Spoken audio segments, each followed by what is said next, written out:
Good morning, fellow scrappers. 39's Fine here. Welcome back to the Scrap Shack. Today we're going to do something a little bit different. Something I've never seen done before. And we're just going to see what's in these. So, today we're going to do some Automotive Ignition Coils. I'll give you a brief little setup here. And then we'll get into trying to tear these things apart and see what's in them. So let's take a look. Okay, what we have here today is 4 different ignition coils that we're going to be working on. And to kind of give you a brief idea, so this one here was a very common ignition coil for decades on automobiles. And what this is this is what causes your spark to happen to your spark plugs. Inside this coil, there's going to be 2 windings of copper wire. And there's a primary winding, that's where the 12 volts go through. And that makes a magnetic field. And when that ground is broken and that field collapses, it induces a voltage into that secondary coil. And if memory serves, how that works is, if there's 10 times more windings on that secondary coil, it's going to be 10 times more voltage. So if you had 100 or 12 volts on this primary coil, you'd have 120 volts on that secondary coil. Don't quote me on that. I'm trying to remember stuff from 40 years ago when I was in college. But I've replaced a lot of these. I know what's in here. I've never torn one apart. But there's going to be a primary winding and a secondary winding of copper. There's going to be some insulating material in between them, I believe. And then there's also going to be oil in these. So when we're doing these, we're going to try to clean stuff up, maybe with some brake clean, so we don't get all full of oil. But this cap is crimped on here. So what we're going to do with this one is we're going to take the grinder. We're just going to cut some notches, peel that cap back. That, I'm assuming, should lift out then. And then we'll just kind of work it from there. This coil was used up until, well, I've got a 96 Dodge that has one of these on yet, so this was used throughout carbureted vehicles and into throttle body fuel injection. Now, when they went to multi-port fuel injection, which is where you have 1 injector per cylinder, they went to this style of coil here. This particular one happens to be off of a GM. I'm going to guess this is a Ford one over here. Now, what GM did is they had 3 of these for a 6-cylinder. Ford just used 1, but you see it's 3 coils here as well. The challenge to this is going to be, first of all, how to get that apart. And I think for these we're going to use the Sawzall. And if you look, you can kind of see there is a seam right there. Sorry about the lighting. There's a seam right there. I think we're just going to take the Sawzall and cut along that seam and see what happens to them. What I'm worried about on these is this has got that gel inside of it. I am kind of hoping that the copper is not encased in this gel, because if it is, that's not going to be good. So these are the style of coils they used on vehicles when they started with multi-port fuel injection. Now, modern day vehicles, and by that I mean, I don't know, 2003 on up, a lot of them will have 1 coil per spark plug, and that's what this one is. This again is off of a Chevrolet. You see the GM right on here. And I think we're going to do the same thing with this style here. We're going to take the Sawzall and cut along one of these edges and try to open it up and see what happens. So we're going to be using the Sawzall. If I turn the volume off on the video, that's why, because that's probably going to be a little noisy. But let's go ahead. We're going to start with one. I'm not weighing any of this stuff up. We'll weigh the copper out of each one when we're done, just to kind of see what we ended up with. But there is, this has got a metal case on it. But all the rest of this, it's either going to be plastic, copper, or jelly. So let's get set up, and I'll start cutting on this first one, and we'll get going. All right, I got the coil set up here in the vise, and we're going to put on our safety glasses. And I'm just going to use my cordless grinder on that because we're not going to do much. But I'm going to put probably 5 or 6 cuts into this, so let's get at it.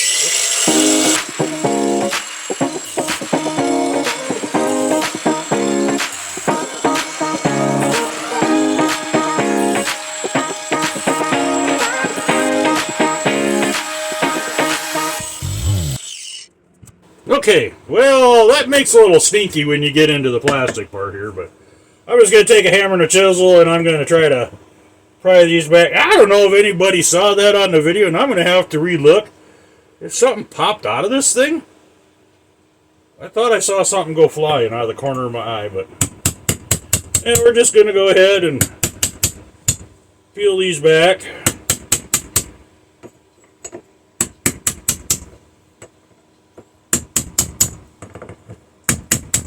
Yeah, I know I did way more than 5 or 6 cuts.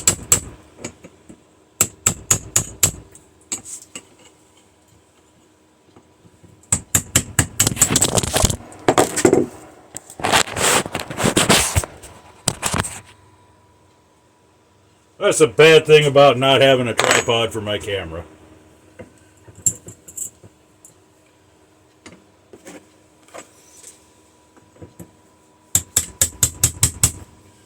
When the bench wiggles, so does everything else. Alright.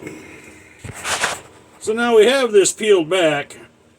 And as you can see, it just lifts. Oh, wow. Wait till you see what I'm seeing, folks. Look at that. Isn't that pretty? That is a lot of copper in there. Man.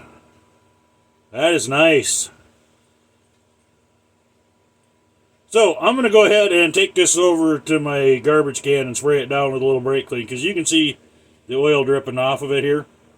Maybe you can't in the video, but there's oil dripping off of it. There is a little rubber O-ring in here, which is just garbage.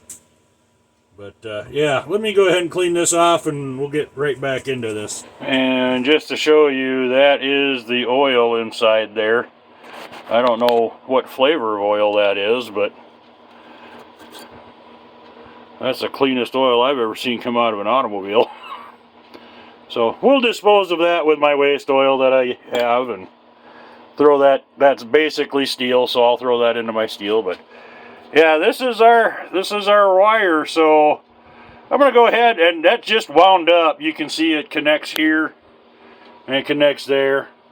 So I'm gonna go ahead and unwind all that. And well, I was gonna just unwind that, but we came across more interesting stuff here. So, as I said, this is going to have a primary and a secondary winding in it. So I clipped the wires so I could take the cap off of it.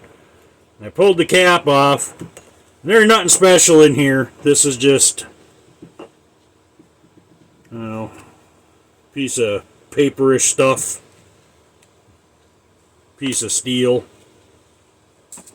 And then, of course, this is plastic. It does have a little terminal in there. I don't know if that comes out or not. I don't know if it's worth the effort. We'll set that off to the side. But in here, this is, I thought all we had was the wire on this. This is going to be our secondary windings. And you'll see, you can tell the difference in the thickness of the copper wires here.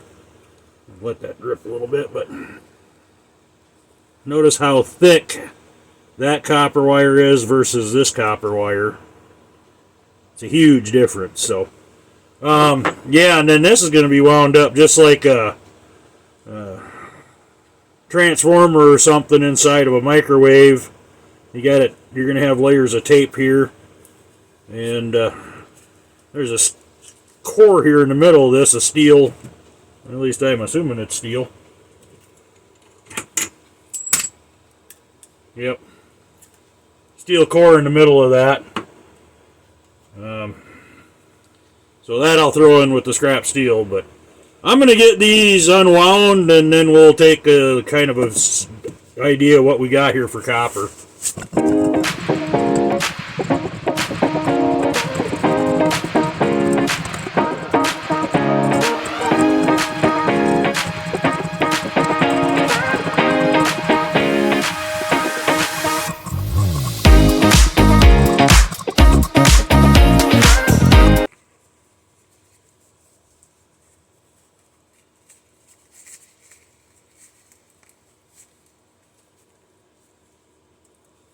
Alright, that was one serious load of copper. And that was just on that outside winding, the primary winding. And you'll note I just set it on a screwdriver. That's what I do when I undo spools. Put a screwdriver in the vise and just start unwinding. But yeah, this is pretty impressive. If you can get your hands on these, I would be scrapping these. This style here is phenomenal. I'll weigh this up when we're done, but I gotta guess there's at least a half a pound of copper here. So, all right, let's do the inside one.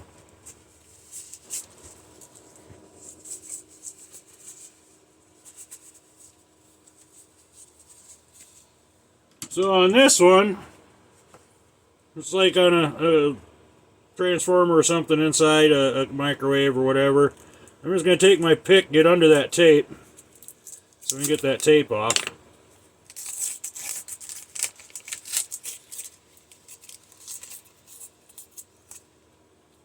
Now, part of the problem is this is still oily. I think if a guy could let this sit out for a while and not be oily anymore, you'd probably be better off.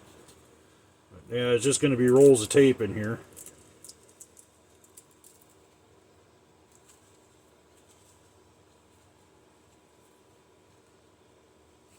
I lost my end.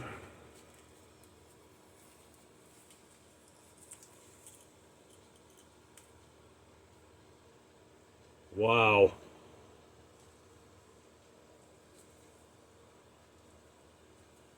You know what? I'll be honest with you folks, I don't believe that's copper. Oh, maybe it is.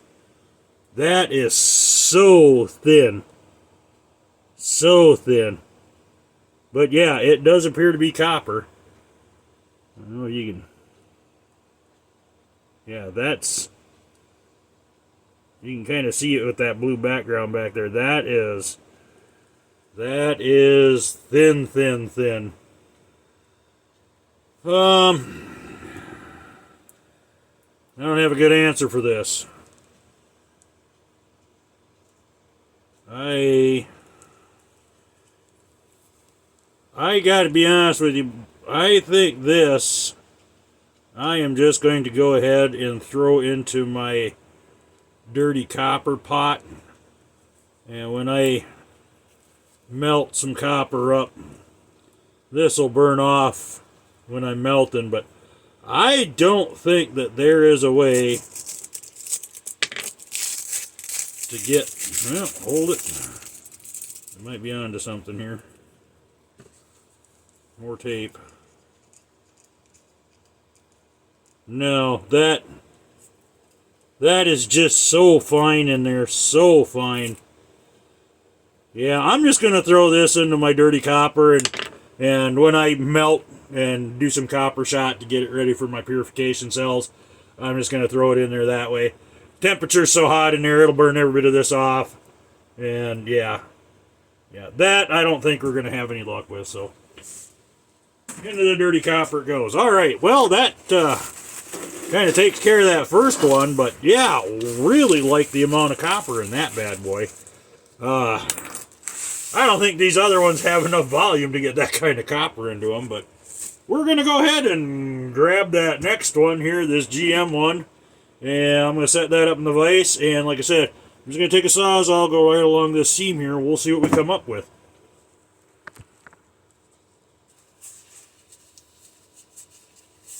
Alright, I've got it mounted up in the vise here, and we're going to go ahead and hit it with the Sawzall again. If you all of a sudden gets quiet, I turned the volume off because this was too loud, but we could probably take this thing outside and beat the jeebers out of it with a hammer, but y'all know me, I don't like that plastic flying around, so we're just going to go ahead and use power tools like God intended.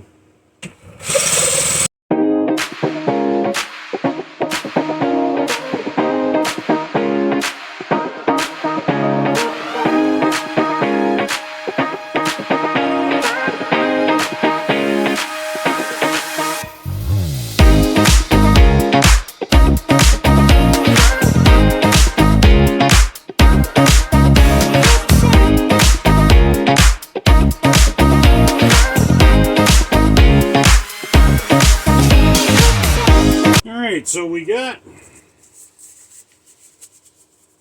You'll notice there was kind of two different colors coming out of that, black and gray. Not sure. There's definitely something metal in there that I've hit at this point in time. So, we're going to take the hammer and chisel and see if we can't split these apart. And it looks like we can.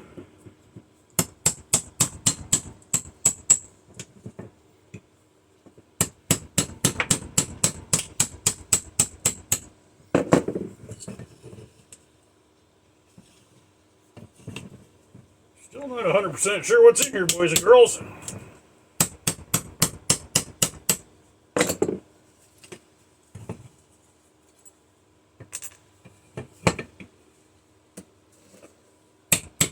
But yeah, it looks like cutting along the seam was what we needed to do. And we're just about in it, from the looks of it.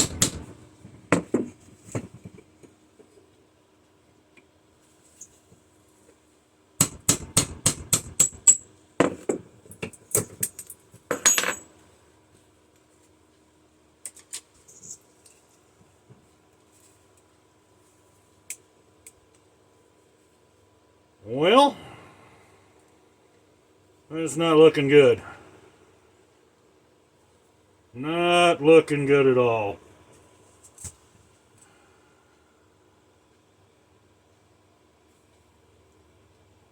I think all our copper is going to be encased in this, and that is appears to be pretty solid on there. But we're not giving up just quite yet.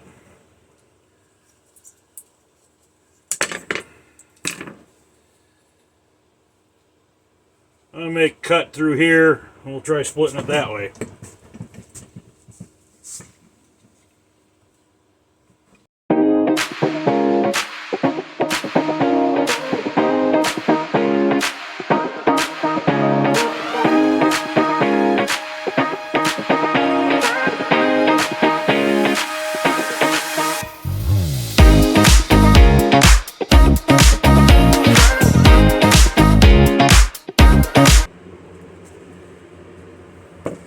So the white stuff that we're cutting through is actually the glue that is keeping that copper on this coil pack. I don't see any way that we're going to salvage that operation.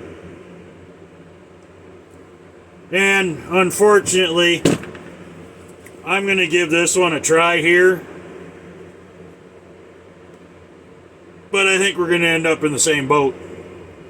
So I'm not going to do this one on camera. Well, maybe I will, but I'm going to try cutting through this one and see what it looks like.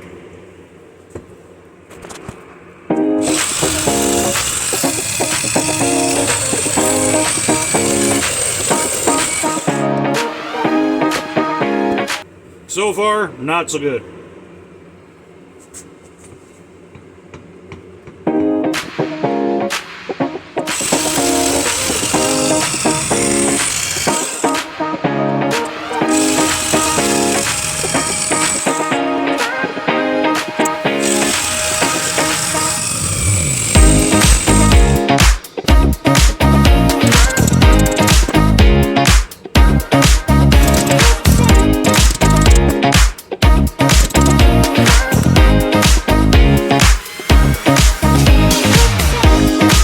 Well, here again, if you saw the smoke flying, that was this goo in here getting hot. And you can see there's definitely a copper winding in here. But, number one, phooey stinky. And number two, I don't think it's coming out of there.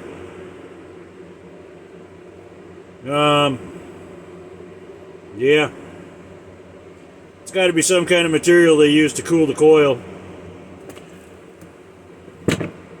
So, I recommend staying away from those. Well, we're down to our last one.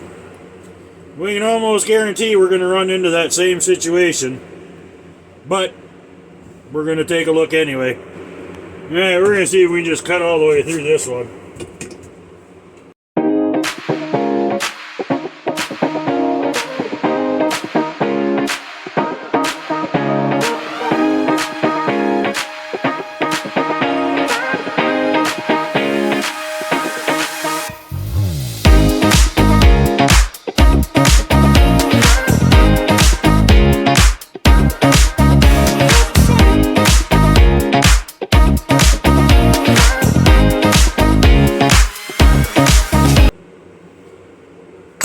And unfortunately, we're looking at the exact same situation as on the other ones. This is... yeah, there's really nice copper in there.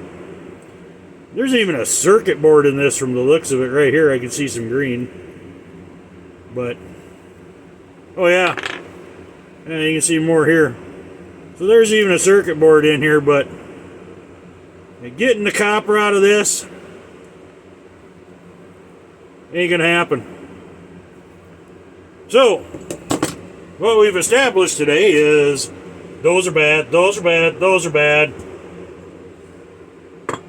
These, yeah, if you can find them, scrap them all day long.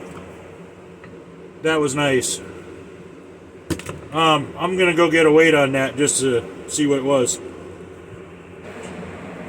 Okay, so I popped that piece of copper over onto the scale from that first coil we had done. 5.2 ounces plus what we had from that inside coil. There's going to be somewhere between 6 and 8 ounces of copper in one of those. And actually, that's not bad because it took virtually nothing to get it out. And then what we've learned today is these guys, there's a reason they just throw them in the garbage. Which is sad. If you get them, throw them in your shred. Because they'll go through a shredder and they'll eventually get the copper back out of them. But as far as the average individual trying to get this out, if you ain't got a hammer mill, that ain't coming out. So anyway, yep. Scrap the old style ones, the new style ones, forget about it. If you like the video, please like and subscribe. If you're new here, by the way, welcome. And if you've watched my videos before, thanks for coming back for another one. Until we all meet again, happy scrapping.